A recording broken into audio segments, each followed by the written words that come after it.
I'm Bill Atkinson, president of Atkinson Strategic Communications, a Baltimore-based public relations firm. And I'm here today with Cynthia Adams, CEO and co-founder of Pearl Certification, and with Robin LeBaron, who is also a co-founder and president of Pearl. Cynthia, Robin, welcome to City Biz. Thank you. Happy to be here. Thank you, Bill. All right, so let's dive in. And this is a question for Cynthia. The first one is, what is Pearl's mission? Pearl Certification is dedicated to transforming our national housing market for good. We help homeowners, and we simultaneously partner with businesses and public entities to build a market that rewards energy efficiency and renewables. And specifically, our certification helps homeowners increase the equity value of their energy efficient or otherwise high performing property. Okay, great. And so why was this started? Robin, you can tackle that question. Why and when was Pearl started?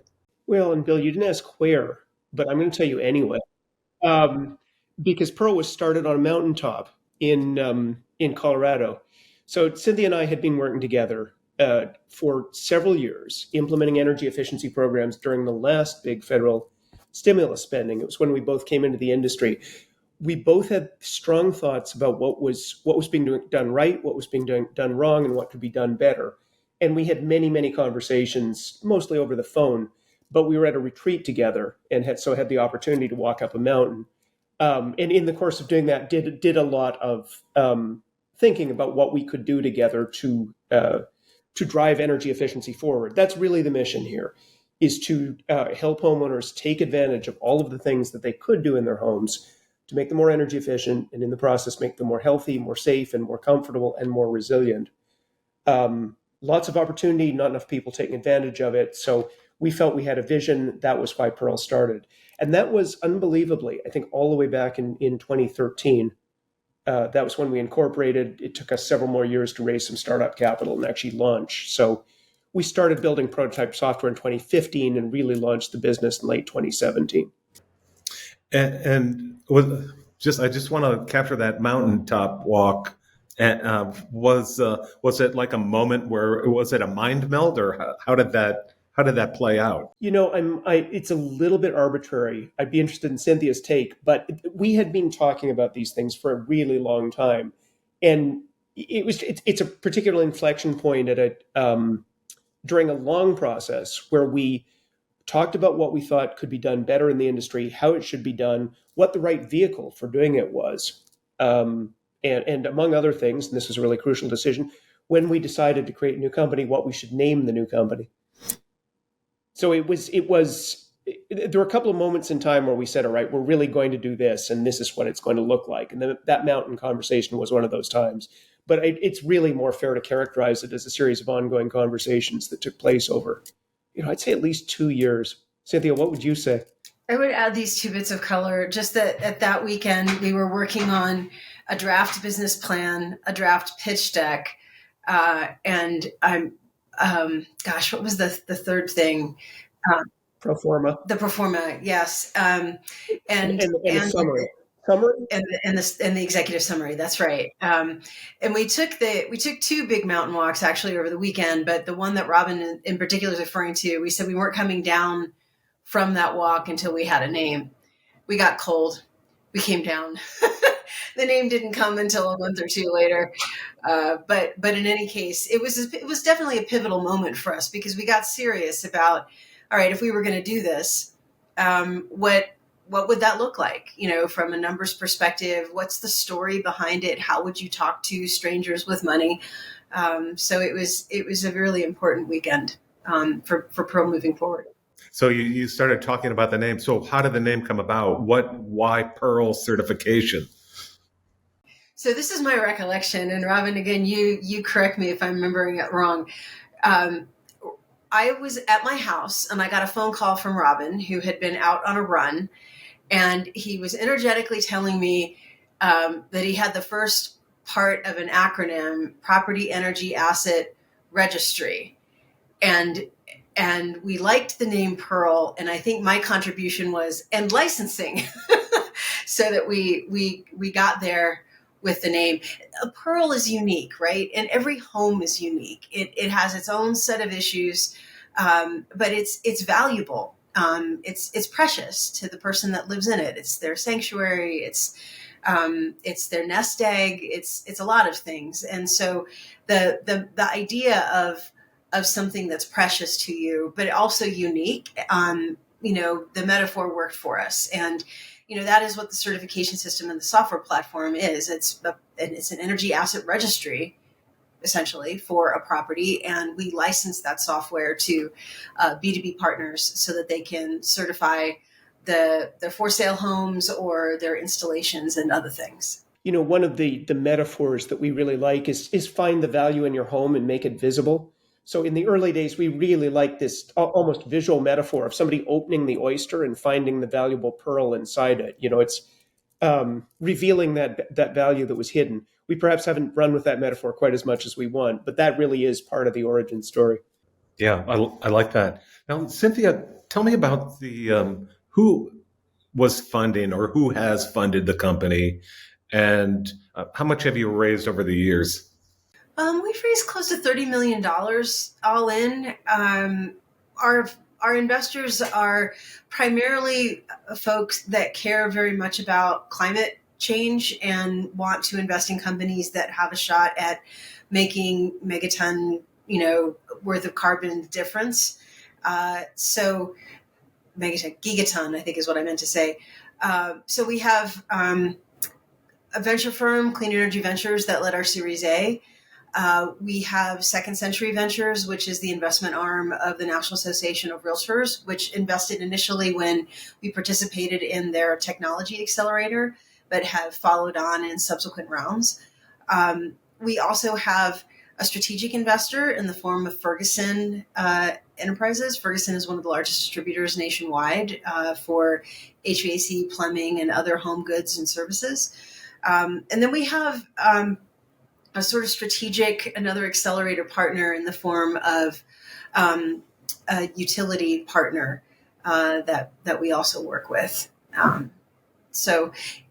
then, as I've mentioned, there's some family offices in there and other, when you go back to the earlier stage when we were working with angels and our Series Seed, it was a group of folks that understood the energy space and or real estate and new construction. But as we've grown and we've graduated to other more institutional investors, I think that we've stayed with folks that care an awful lot about climate change. And our most recent round was led by the Carbon Drawdown Collective, family office out of Charlottesville. As you can tell from their very name, they're focused much on helping to improve the future for all of us by lowering our carbon emissions. When was that last round? 2023. So that was our Series A2. And we if there's an investor listening to this, we are looking to do a Series B raise in the new year. So happy to have a conversation with you. Yeah, at some point, maybe we want to run through that deck on CityBiz.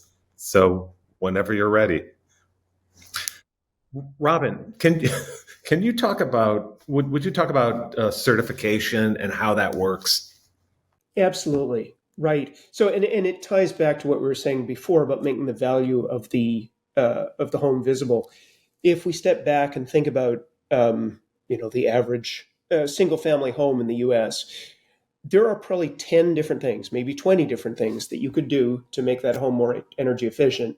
And as we mentioned in the process, you'd be realizing all sorts of other collateral benefits. Your indoor air quality would probably improve. Your comfort would almost certainly improve. Their health issues, their safety issues, and so on. And very few people do these things. And it's not for a lack of will or interest necessarily, but people simply don't know. They also, and this is an interesting thing, to the extent they do know, they don't feel that these improvements are necessarily good investments that will add equity value to their home. And if you think about it, that's in contrast to almost any other type of investment somebody makes in their home. When they upgrade the kitchen countertops, they think that will add value. Kitchen cabinets, same thing. Bathroom remodel, master bedroom. All of that stuff people do, and they do it partly because they care, but they do it with a real eye to resale value. It's so the power of the imagined equity that they're building is so important that apparently a significant number of the American population now paints their home not the color that they want, but the color that they think future buyers will want. So it's an interesting illustration of just how resale focused people are when they think about home improvement. But again, that doesn't apply to energy efficiency. So the certification system is designed to make energy efficiency features interesting and visible, and to support and to communicate the benefits clearly, so that they are as well positioned as possible, so that when the home sells, the future buyers look at these things, they look at all of the documentation that we create, and they understand that this really is a special home with special features, with a whole menu of benefits that they're going to enjoy as buyers. And presumably they will pay a little bit extra premium for that home because it's a special high performing home. I say presumably. We actually have very strong data from 4 markets that demonstrates very consistently that when these homes are advertised with a Pearl certification and all of these benefits are communicated, homeowners do in fact pay a premium between 3 and 5.5%. And I don't think a lot of people realize that their homes are such big polluters, number one. And I have to admit something. This is really embarrassing, but I'm going to share it with you. I went up to my attic the other day, which I try not to go into. And I looked well, first I felt it was freezing up there, number one. And I looked and there's not a shred of insulation. Right. But see, this is such a good illustration. It's about making it visible. How many years have you lived in the home, Bill? Oh, it's been 25. Right. So, I mean, and you probably had some idea of what was up there, but how often do you go up? There is no reason. And your future, the person who purchases the house will probably also not go up and stick their head in the attic. So it's really having a way to communicate what's up there, assuming it's good, is a real potential value to buyers. And of course, not to cast shade on your home, but whether or not it's insulated really does make a big difference on your energy bills and on your comfort as well. Well, I plan to change that. No, when you do the work, make sure you get it certified. I'm on the app, and we'll talk about that in a second. Cynthia, why is it something why is the certification? I mean, you were, I guess for lack of a better term, registering people or certifying people, but why are people starting to buy into it? Well, I think you meant this, Bill, but I would just clarify that we're not certifying the people, but we're certifying their property. And that's important too when we talk about the home's profile within our registry. If a homeowner were to sell the property, the new buyer could then take possession of that home's profile and continue to make improvements and improve the home score and the home certification. So the data actually stays with the property, doesn't go with the owner. But you would ask why people are sort of buying into this, and I think it depends on the audience. Robin raised a number of really important issues that are on people's minds when it comes to being a homeowner and wanting my house to accrue value over time. The home continues to be the largest investment that most people will make and the biggest source of generational wealth. And so increasing the home's equity is important to people from all different income levels. And there have been other studies that have shown, like Rocky Mountain Institute's consumer survey, that when folks are making decisions about whether or not to install solar or high efficiency heating and cooling, the top 3 reasons why they make the decision to pull the trigger are energy savings, comfort in the form of the HVAC, and then increasing home value. So I think from the consumer's perspective, you want to take credit for the work that you've done. You want to see a return on the investment that you've made in your home improvements. And that's why certification is meaningful to you. For the business partners that we work with, the certification, because if I'm a contractor, I actually have to become accredited to be able to license Pearl software and certify my installations. For me as a contractor, it's providing me with really important market differentiation.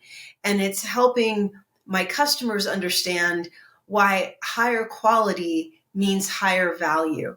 So it's not just a focus on what's the lowest bid, but what's actually bringing me the best value? Who's taking the time to do the installation right? Who's taking the time to explain to me why this higher efficiency equipment is better for me in the long run, even though it may cost more upfront?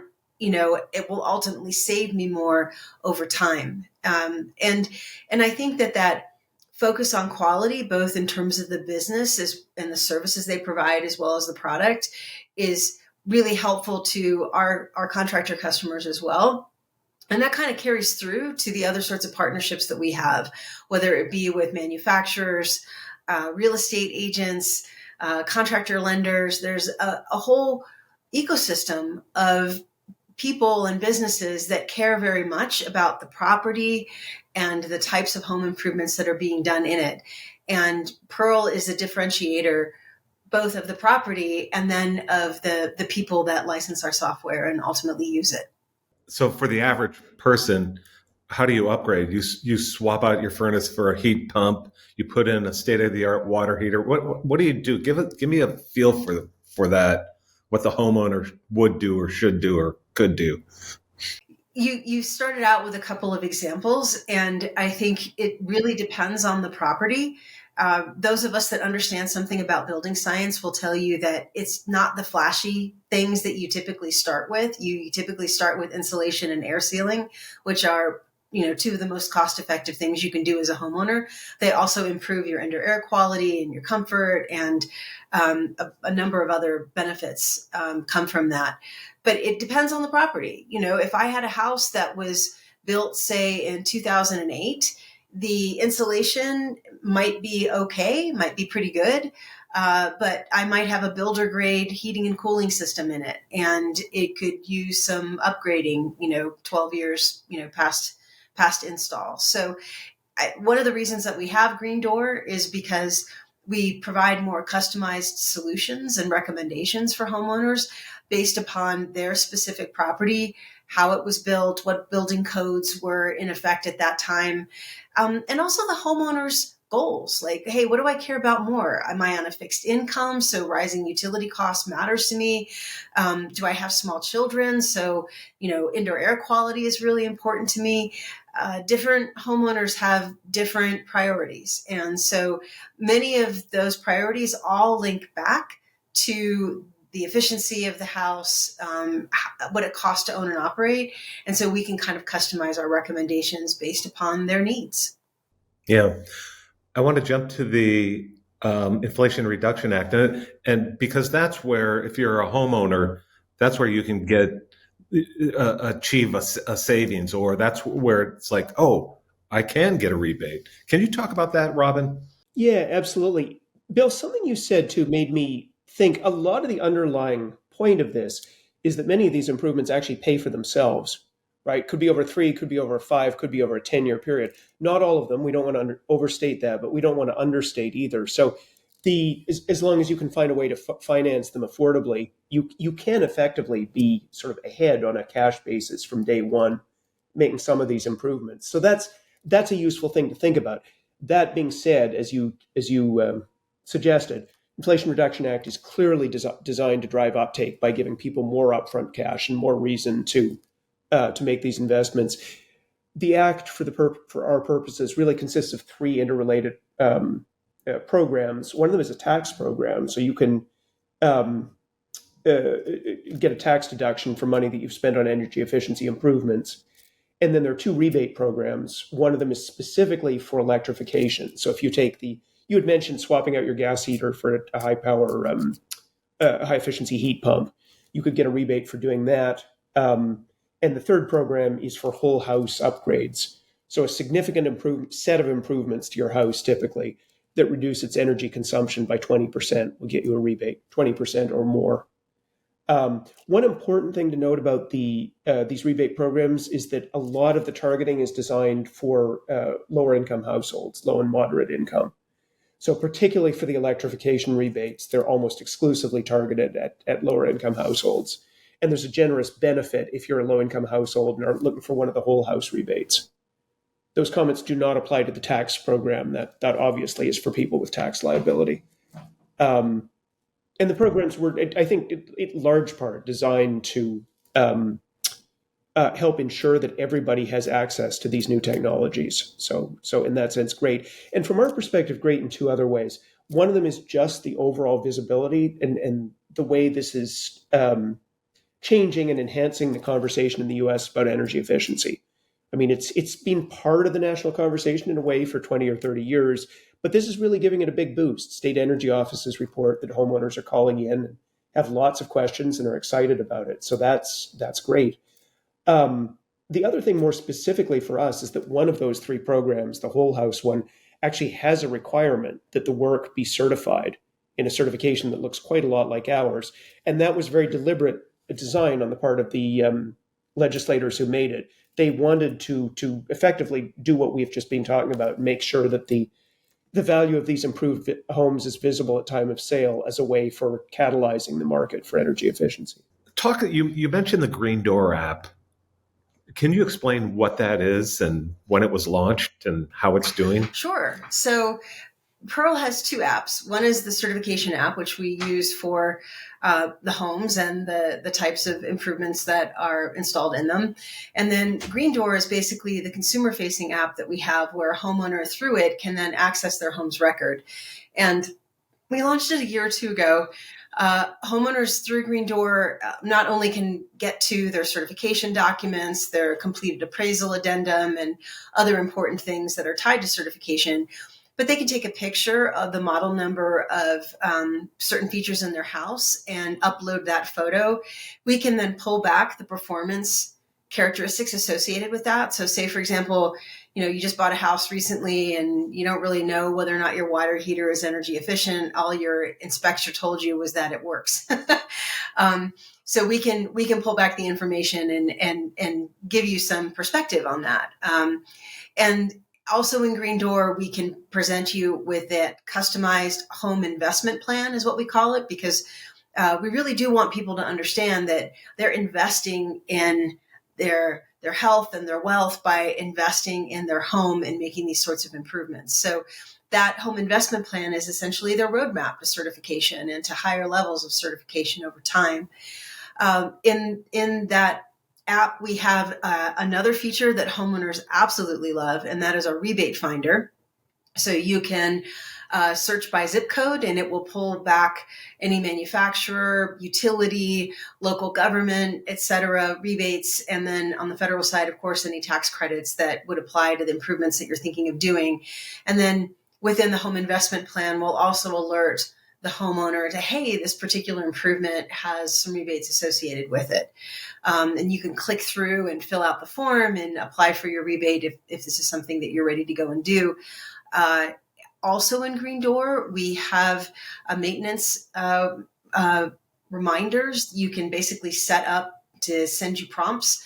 And we have some auto-populated maintenance reminders in there, like, for example, getting your heating and cooling tuned up annually. And then you can set your own reminders based upon your property and what's important to you. So there's more tools going on in Green Door than I've just named. But it's a really great tool for homeowners that want to store information about their home, learn more information about their home, and ultimately figure out how to cost effectively improve their home over time. Well, the Wall Street Journal likes the app. They mentioned it in a podcast recently, which was pretty cool. And then there is the weather factor. You can type in your zip code and find out what type of weather challenges or events that you may face in the area you live. In Maryland, it's a lot of flooding. Yeah, there's so we have an integration with a company called Climate Check.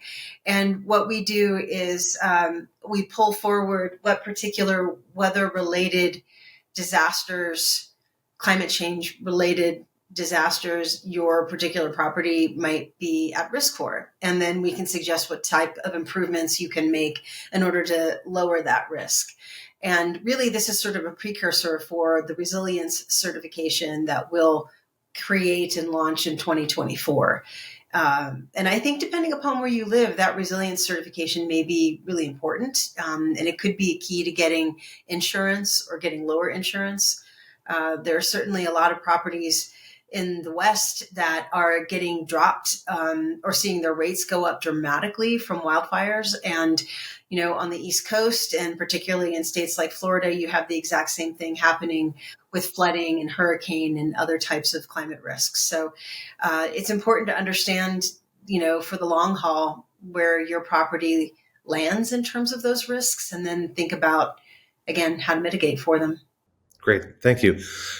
Robin, I think it was last week that Pearl launched the Inflation Reduction Act rebates calculator. Can you talk about that? I can. I'm having previously mentioned the IRA programs. You probably got the general sense that they're somewhat complicated. There are a number of they apply to different types of improvements, and there are different income eligibility. So this is our attempt to simplify what might otherwise be quite a confusing experience for homeowners. So, basically, what am I interested in doing, and what rebates would I be eligible for, with another variable being what's my household income. So just at a very high level, it's designed to help homeowners understand what rebates they would be eligible for and what paths they might walk down as a result. One of the big paths, obviously, is, do I want to electrify my home or not? Another big path is, do I want to undertake quite a major project so that I'm doing renovations that reach that program threshold of improving my homes or reducing my home's energy consumption by 20%. And I should just add, too, that part of this, the state of the art here, is helping homeowners understand what other resources can be stacked on top of the IRA rebates. Because, of course, it's a wild and woolly world out there of rebates. There's state rebates, utility rebates, gas rebates, electric rebates, and so on and so on. So being able to pile all of those on and make an informed decision about what improvement to make it can be challenging. And the calculator, in short, is designed to make that experience a lot simpler. Excellent. Thank you. Two more questions that I have, and they're really focused on growth. So you have the Green Door app and certifications. How fast are we seeing certifications grow, Cynthia? And what about growth rates for the app? So the certifications, like we started in 2017 in pilot, we did 262 certifications in that year. This year we'll do close to 75,000. So I think all in, we're looking at about a 400% growth rate year over year. A much higher growth rate in earlier years, but definitely kicking up, and it looks like a hockey stick when you chart it out, which we very much like the look of that graph. We've got over 200 contractors in network right now, and we've got 25,000 users on Green Door, and this is without almost no direct to consumer outreach. Again, Pearl has been functioning as a B2B2C business, and we created Green Door because we had folks who had gotten certifications requesting to update their home's record because they were thinking about putting it in the market, or they wanted to do some additional improvements and they weren't really sure where to go next. So one of the things that we look to do with our Series B is to raise some additional capital to help us do more direct-to-consumer outreach. And I think there's an enormous opportunity for that with the Inflation Reduction Act, and hopefully the role that Pearl can play in those programs as they launch state by state. So we're happy with the robust growth that we've gotten. We see the partnerships that we've secured and have in the pipeline as being other ramps for continued growth, both with our B2B businesses as well as B2C. So I hope that answers your question. Yeah, perfect. Excellent. You can feel the momentum, that's for sure. All right, Robin, I'll give you the last question. And when you look at Pearl, how does it look 5 to 10 years down the road? How does it change? What does it become? Cynthia might want to swing at this question too, but I will definitely take the first cut at it. And Cynthia mentioned the kind of hockey stick nature of the growth that we're seeing. So I think it's very reasonable to assume that, looking at current trends, that Pearl will be helping millions of homeowners, even tens of millions, depending on how far you extend that timeline out, in making crucial decisions about how to improve their homes and how to market them when they're once they have been improved. we started with our mission, and at the end of the day, our core mission really is about helping people make their homes better, starting with energy efficiency, but absolutely not ending there. Again, the comfort, the health, the safety, and resilience dimensions, and others, we haven't even talked about water efficiency, are all really important.